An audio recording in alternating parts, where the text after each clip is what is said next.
I don't like Marx, but Marx likes me. Then what I do.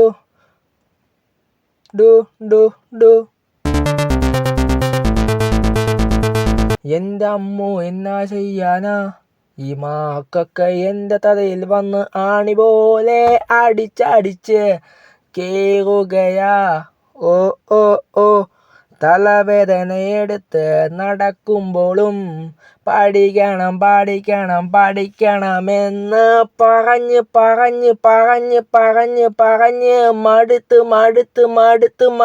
മടുത്തു bro. ഈ കൊല്ലം ഇങ്ങനെയൊക്കെ ആയല്ലോ, ദൈവമെന്നെ കൈവിട്ടു പോയി. ഇനി എന്നാ ചെയ്യാനായി കൊല്ലവും മൂഞ്ചി.